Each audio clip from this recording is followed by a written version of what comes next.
I never thought I'd fall in love in a place that smelled like burning metal and motor oil, but here we are.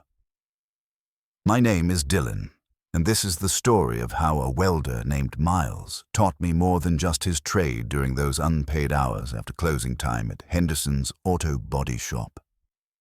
I was 23 when I started working at Henderson's, fresh out of community college with a barely there certificate in business administration that got me exactly nowhere. The job market was brutal, and I was desperate enough to take the only position I could find, answering phones and doing paperwork for an auto body shop on the industrial side of town. It wasn't glamorous, but it paid rent on my studio apartment and kept ramen in my cupboard, so I couldn't complain too much. The shop was exactly what you'd expect. Concrete floors stained with decades of grease, fluorescent lights that flickered and hummed, the constant soundtrack of air compressors and impact wrenches. There were 5 guys working the floor, all of them older than me, all of them treating me like I was some kind of alien species because I worked in the tiny office instead of getting my hands dirty. I didn't mind. I kept to myself, processed the invoices, scheduled the appointments, and tried not to think too hard about where my life was headed. Then there was Miles. He was the lead welder, 28 years old, and the first time I saw him, he was wearing a welding helmet with the visor down, sparks flying around him like some kind of industrial fireworks show. When he finally lifted the helmet, I felt something shift in my chest that I wasn't ready to name. He had dark hair that was always slightly messy, like he'd just run his hands through it, and these gray-green eyes that seemed to notice everything. His forearms were covered in small burn scars and tattoos, this whole constellation of ink and history that I found myself wanting to read like a map. He nodded at me that first day. Just a simple nod of acknowledgement, but I felt it like a physical touch. I nodded back and returned to my computer screen, my heart doing something weird and arrhythmic in my chest. For the first few weeks, our interactions were minimal. He'd come to the office window to grab work orders, and I'd hand them over with what I hoped was professional neutrality. But I noticed things about him, the way he was always the first one in and the last one to leave. How he'd spend his lunch break helping the younger apprentice, showing him techniques with this patient, methodical approach that made my stomach flutter. The way his whole face changed when he smiled, which wasn't often, but when it happened, it was like watching the sun break through clouds. I started timing my coffee breaks to coincide with moments when I could walk past his workstation. I told myself I was just stretching my legs, but I knew the truth. I was drawn to him in a way that terrified me because I'd spent most of my life trying not to acknowledge what that draw meant. The turning point came on a Thursday evening in October. Everyone had gone home except me. I was staying late to finish reconciling a nightmare of a quarterly report that Henderson needed by morning. It was past 7. The shop was dark except for the office light, and I was 3 energy drinks deep into a spreadsheet-induced fugue state when I heard the bay door roll open. I looked up to see Miles walking in, carrying his helmet in a worn canvas bag. He seemed surprised to see the office light on and walked over, leaning against the door frame. This was the closest we'd ever been, close enough that I could smell the combination of metal and soap and something else, something warm that was just him. "Working late?" he asked, and his voice was deeper than I'd expected, with this slight rasp to it that made my skin prickle. "Yeah, Henderson needs this report by tomorrow," I said, gesturing helplessly at my screen. "You?" "Left my good torch here. Got a side project I'm working on at home." He paused, studying me with those observant eyes. "You eat dinner yet?" I hadn't. I shook my head. "There's a taco truck that parks 2 blocks over. Best al pastor in the city. You should take a break." It wasn't exactly an invitation, but it felt like one. I saved my work and grabbed my jacket, and we walked together through the October darkness to where the taco truck glowed like a beacon. We ate standing up, leaning against the side of the building, and for the first time, we actually talked. Not about work, but about real things. He told me about growing up in the foster system, about how he'd learned welding in a vocational program as a teenager and fell in love with the precision of it, the way you could take broken things and make them whole again. I told him about my complete lack of direction, about how I felt like I was floating through life without an anchor. "You ever think about learning a trade?" he asked, wiping salsa from his thumb. "You seem like someone who'd be good with your hands once you learned." The way he said it, so casual and matter-of-fact, made my face heat up. "I don't know. I've never really built anything." "That's not a no," he said, and when he smiled at me, I felt something crack open in my chest. We walked back to the shop together, and before he left, he turned to me. "If you ever want to learn, I could teach you some basics. After hours. No pressure." I should have said no. I should have recognized this for what it was, me developing feelings that were dangerous and probably one-sided. But instead, I heard myself say, "Yeah, I'd like that." That's how it started. 3 nights a week after everyone else had gone home, Miles would teach me to weld. He started with the absolute basics, showing me how to set up the equipment, explaining the different types of welding, letting me practice striking an arc on scrap metal. He was patient in a way I'd never experienced before, never making me feel stupid when I made mistakes, always finding something to praise even in my terrible early attempts. "You're getting the motion," he'd say, standing close enough that I could feel the warmth radiating off him. "See how the puddle flows? That's what you want." Those hours after closing became the highlight of my existence. I'd spend all day anticipating them, watching the clock, counting down until everyone else left and it would be just us in the empty shop. I told myself I was just excited about learning a new skill, but I knew better. I was falling for him, falling hard, and every evening we spent together just pulled me deeper. He'd stand behind me sometimes, guiding my hands, and I'd have to concentrate on not trembling. His voice would be low and close to my ear as he explained technique, and I'd lose track of what he was saying because all I could focus on was his proximity, the solid presence of him, the way my body responded to his nearness. One night in November, I was working on a practice bead and I got too confident. I moved too fast and the metal spattered. A spark hit my forearm and I jerked back with a hiss of pain. Miles was there instantly, pulling off my glove, examining the small burn. "You okay?" His fingers were gentle on my wrist, and I couldn't breathe properly. "Yeah, just stupid," I managed to say. "Not stupid. Everyone burns themselves learning. Come here." He led me to the utility sink and ran cool water over the burn. He was so careful, so attentive, and I found myself staring at his profile, at the concentration on his face, and I wanted to say something, anything to explain what I was feeling, but fear locked the words in my throat. "Dylan," he said softly, still holding my arm under the water. "You're staring." My heart stopped. "Sorry, Don't apologize."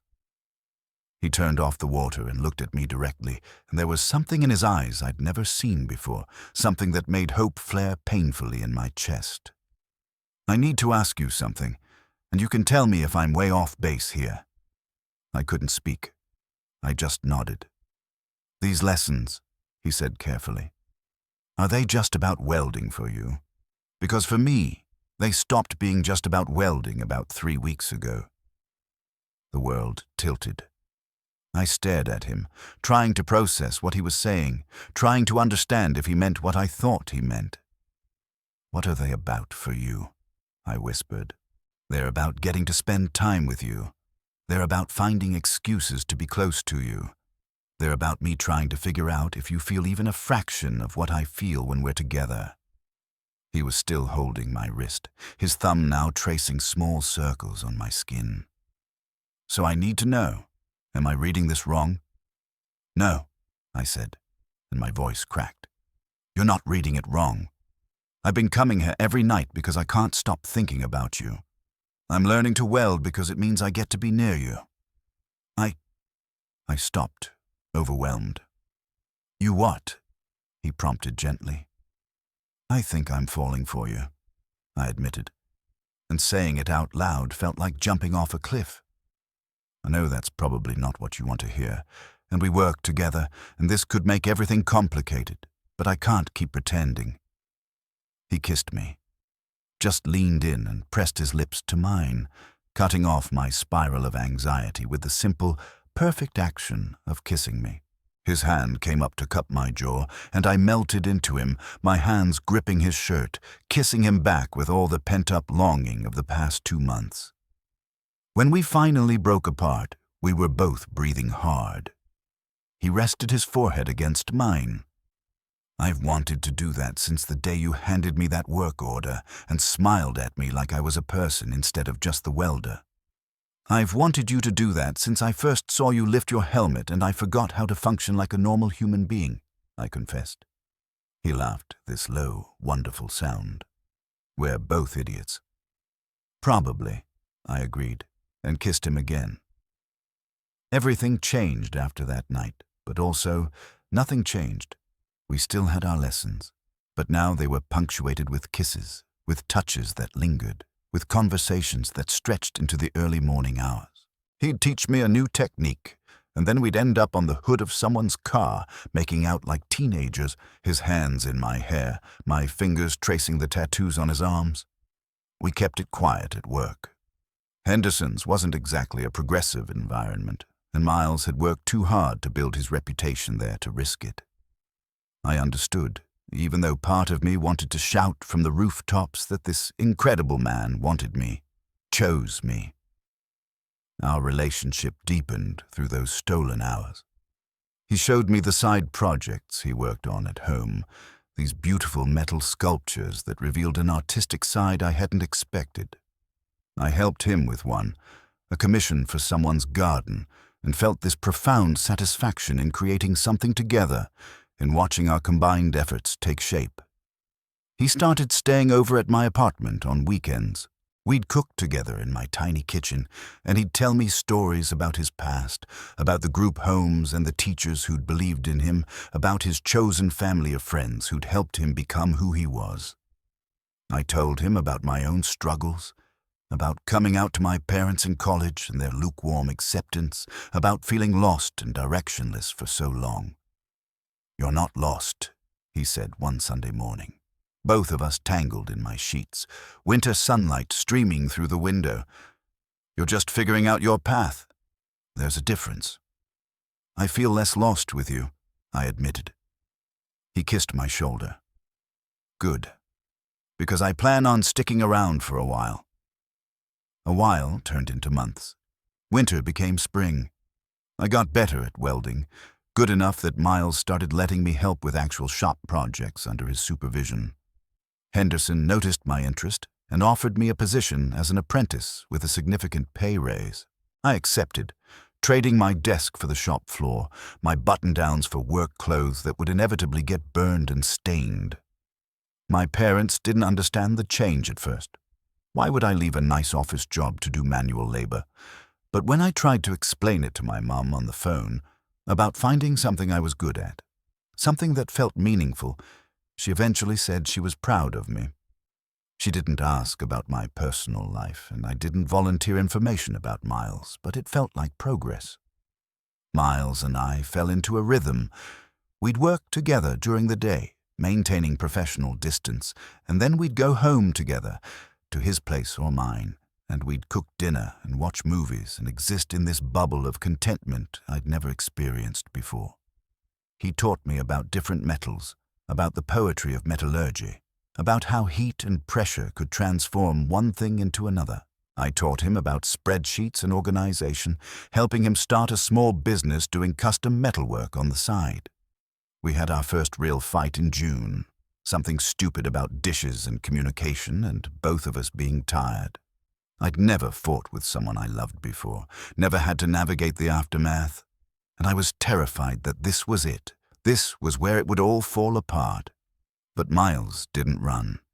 He sat me down and we talked it through, both of us learning how to be vulnerable, how to express needs and frustrations without attacking, how to apologize and mean it. "Relationships are like welding," he said after we'd made up, holding me close on his couch. "You have to be willing to work through the rough patches. Sometimes the strongest joins come from the places that were broken and repaired." I loved him so much in that moment I could barely breathe. We celebrated our 1-year anniversary in October, going back to that same taco truck where he'd first invited me to dinner. We ate al pastor and laughed about how nervous we'd both been, how we'd danced around our feelings for weeks. "I knew that night," Miles said, stealing a bite of my taco. "When we walked back to the shop and you had salsa on your chin and you were talking about feeling directionless, and all I could think was that I wanted to be your direction. I wanted to be the person you came home to." "You are," I said. "You're exactly that." He reached into his jacket and pulled out a small wrapped package. "I made you something." I opened it carefully. Inside was a metal sculpture, small enough to fit in my palm. It was abstract, but I could see what it represented. 2 figures, intertwined, supporting each other. The craftsmanship was incredible, every weld perfect, every curve intentional.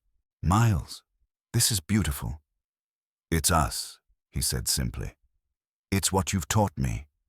That the strongest structures are the ones where 2 separate pieces choose to become one, where they support each other's weight."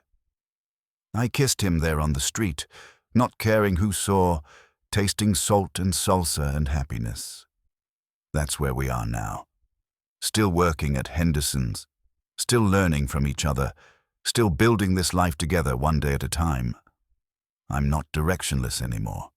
I have a trade I love, a man I adore, and a future that feels solid and real, and mine. Sometimes I think about that version of myself who walked into Henderson's auto body shop 2 years ago, lost and uncertain and afraid of his own feelings. I want to tell him that it gets better, that the smell of burning metal will become the smell of home, that the welder with the gray-green eyes will teach him more than just his trade during those unpaid hours after closing. He'll teach him about patience and passion and the courage it takes to be vulnerable. He'll teach him that love isn't something to fear, but something to build, carefully and intentionally, with steady hands and an open heart. I never thought I'd find myself in a place that smelled like motor oil and metal, but here I am, exactly where I'm supposed to be, with exactly who I'm supposed to be with. And every day, I'm grateful for that Thursday evening when Miles walked in and asked if I'd eaten dinner yet. That simple question changed everything.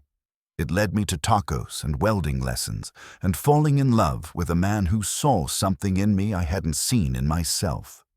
We're talking about moving in together officially, about finding a place with a garage where Miles can expand his custom work. We're talking about the future in concrete terms, about plans and dreams and building something lasting. And every time we have those conversations, I'm struck by how lucky I am, how this accidental life I stumbled into turned out to be exactly the life I needed. The other day, Henderson pulled me aside and told me I'd become one of his best workers. He said Miles had done a good job training me, and I had a real future in the trade if I wanted it. I thanked him, and later I told Miles what he'd said. "I told you that you'd be good with your hands once you learned," Miles said with that smile that still makes my heart skip. "You were right about a lot of things," I replied. "Yeah? Like what?" "Like how the strongest joints come from places that were broken and repaired, like how heat and pressure transform things, like how 2 separate pieces can choose to become one." I pulled him close, breathing in that familiar scent of metal and soap and home. Like how someone can walk into your life and teach you not just their trade, but how to be brave enough to love. He kissed me then, soft and sweet, and I thought about all those unpaid hours we'd spent in that empty shop, how they'd been the best investment I'd ever made. Not in learning to weld, though that was valuable, but in learning to trust myself, to trust my feelings, to trust that sometimes the most unexpected paths lead exactly where you need to go. So yeah, I fell in love in a place that smelled like burning metal and motor oil. And I'd do it again in a heartbeat, Because Miles didn't just teach me his trade during those unpaid hours. He taught me that home isn't a place, it's a person. And that sometimes the bravest thing you can do is admit what you want and reach for it with both hands, even if they're shaking, even if you're scared. Because on the other side of that fear is everything you've been looking for. And for me, everything looks like a welder with gray-green eyes and patient hands, teaching me that love, like welding, is about precision and care, and the willingness to keep trying until you get it right. It's about creating something strong and lasting from separate pieces. It's about the heat that transforms, the pressure that strengthens, and the choice to fuse your life with someone else's, knowing that the resulting bond will be stronger than either of you were alone. That's what Miles taught me. That's what I learned during all those unpaid hours, and that's worth more than any paycheck ever could be.